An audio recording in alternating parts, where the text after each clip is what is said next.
So we're in New Hampshire today, and we're gonna hike Mount Lafayette. If you wanna do the entire hike up there, you gotta do a loop around, and that loop includes going to Mount Lafayette and Mount Lincoln. I think it's great that we can have like those two abolitionists facing each other in this mountain range.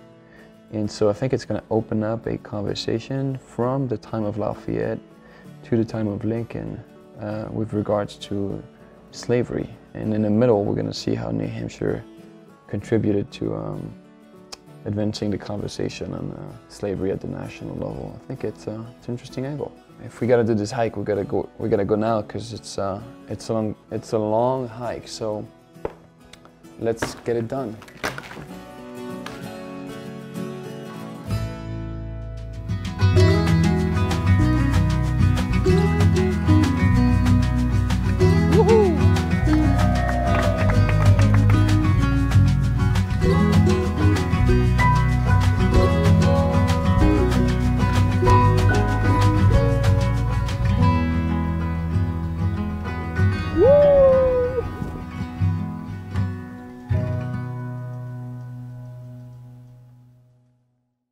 New Hampshire is quintessentially an American state. It cultivates its affinity to the Union thanks to a unique combination of cultural and natural resources. People love freedom here. When Lafayette came in 1824, it was a really big deal. And today, you can still find very visible, apparent marks of his visit, such as at the New Hampshire State House in Concord. This is the New Hampshire State House. We are in Concord, New Hampshire. It's a big building. It's very special for Lafayette as well because on the 22nd of June of 1825, Lafayette was received in that building by the state legislature. It was a big deal, obviously. Not just about anybody can get inside and be received by the state legislature. That was a big deal. So New Hampshire is it's among the few states in the country to have a day dedicated to Lafayette on May 20th, which is when Lafayette died in 1834. And I just want to show you a couple things over there at the corner. So these are two plaques. They are totally hidden. Nobody knows that they're here. However, there is one that talks about Lafayette. Here you are. Take a look at this. General Lafayette was welcomed to New Hampshire in the State House by Governor Morrill, the General Court, many veterans of the Revolution, and the public. At a banquet held near this spot, Lafayette planted a tree to commemorate his visit, June 22nd, 1825. And matter of fact, I believe that this new tree here was planted on this exact same spot when one was too much damaged. And I think there's a little plaque here that mentions General Lafayette, actually. Yeah, that's pretty cool. So, I mean, it's very discreet, there's no question about it, but you have a plaque here to commemorate the Lafayette elm that stood here, and then you have the plaque over there on the facade of the State House. So this is like the most sacred building in the state of New Hampshire, right? The Capitol. And you can see two forms of acknowledgement of Lafayette's visit. I think it's amazing, and I'm glad they did it actually. So yeah, and as far as the state is concerned, we're gonna get with the governor of New Hampshire today, and we'll see what he has to say about Lafayette. So Lafayette's 1824 visit to the US really provides confirmation, I think, of the themes of early American nationalism. Lafayette instilled a spirit of confidence and pride in the people of New Hampshire by making references and by being the embodiment of the Revolutionary War, such as when he visited Derry, New Hampshire, when he paid a visit to Elias Husky Derby Jr. So that's, of course, a direct reference to his dad that was a very wealthy individual during the Revolutionary War. And there was a song that was performed in Lafayette's honor in Concord on June 22nd, 1825, in which New Hampshire is called the Granite State for the first time. So you see that connection, basically, New Hampshire going back to the Revolutionary War, using Lafayette to express their pride and the proportion of their contribution to American independence. That's how Lafayette is used by New Hampshire to cultivate that patriotic branding.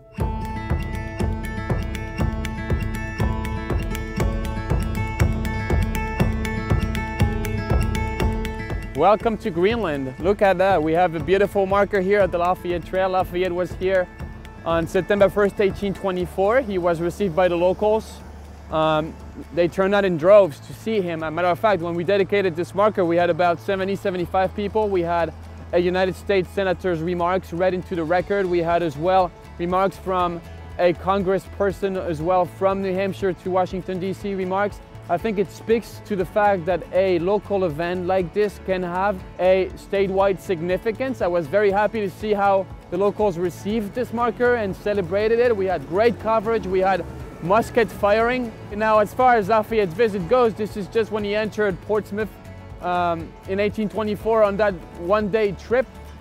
This is the last stop he made before he was received in Portsmouth. So this is our first marker on the eastern seashore, and I think it's going to help complete the coverage from the westernmost part of New Hampshire that Lafayette went to in Sullivan County all the way to here and eventually Portsmouth on the eastern seashore. And I think it's just a great example on how you can combine these two realities and amplify the message that you want to carry to the public.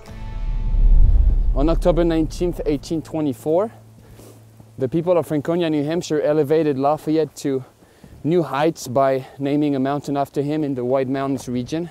It's a very important date for Franco-American relations because that's the day of the surrender of Lord Cornwallis at Yorktown on October 19th, 1781. And now Lafayette is up here with the founding fathers.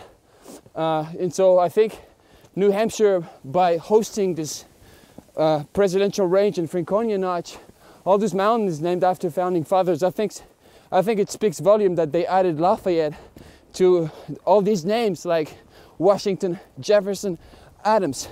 I think it's important. When Lafayette is in the country in 1825, he's coming just a few years after a major problem, a major conversation that the country had about slavery. So that led to something called the Missouri Compromise. It was done in 1820. Basically, Maine became a state, did not allow slavery in exchange for the admission of Missouri as a state that allowed slavery, right? Any future territory applying for statehood north of the 37th parallel north, they could not use slavery. It would be forbidden. The only president that New Hampshire sent to the White House, Franklin Pierce, in 1854 repealed that law in an effort to prevent the Civil War, growing conflict between the North and the South. Pierce wanted to reach out to the South, and he did it on the issue of slavery, saying, for the territories to the west that are applying for statehood, we have no business as the federal government. We have no business telling you whether or not you should allow slavery. This was not something that was very, very popular, embraced by everybody in New Hampshire. Pierce was fought inside his own state by a man by the name of Amos Tuck. Mr. Tuck, actually, you might know the name. He has a building named after him on the campus of Dartmouth College. The conversation within New Hampshire contributed extensively to advancing the conversation about slavery at the national level, because people like Amos Tuck are channeling abolitionist views toward the formation of a new party. That party still exists today. It's the Republican Party. This conversation that took place, I think, contributed to advancing the conversation around the country. I think New Hampshire has had that effect at the national level.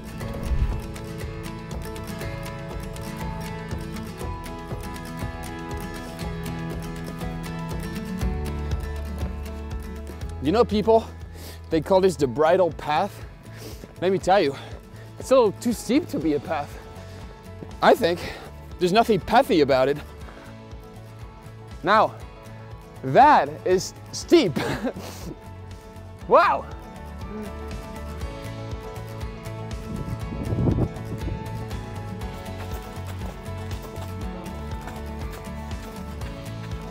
That looks like another challenge right here. Like, we started with snow, and now all of a sudden it looks like I have to cross this sort of river with all those rocks. I guess I have one shot at this, right? Man, it's pretty tough. Lafayette is full of surprises. Who knew? All right, 1, 2, 3, 4. I'm gonna go this way. Whoop. Whoop. All right, made it.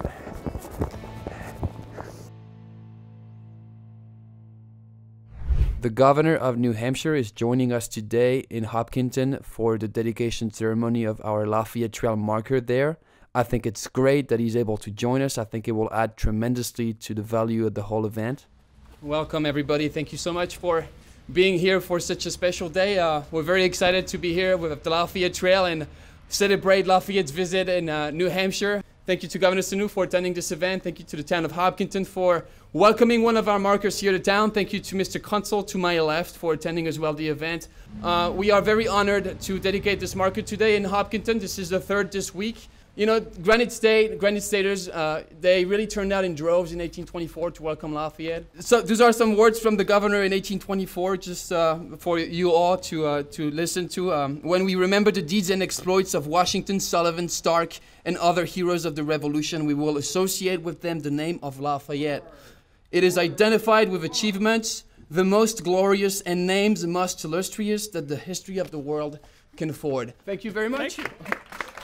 Well, thank you very much. The fact that we get to do this outdoors, right? We have these markers, it's a trail, being outdoors and kind of experiencing our trail system and our mountains, and we're obviously very proud to have a mountain named after him.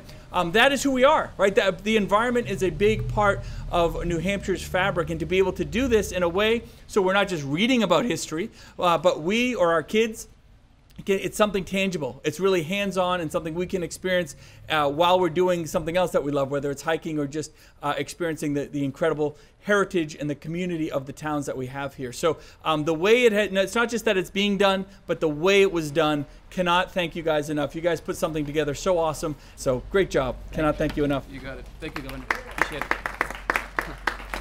Thank you, Hopkinton. Thank you, New Hampshire. Thank you to all our partners, the American Friends of Lafayette, the New Hampshire Daughters and Sons of the American Revolution. Thank you all for being here. Now the last step is to unveil the marker, and vive Lafayette! All right, let's go. Woohoo! All right.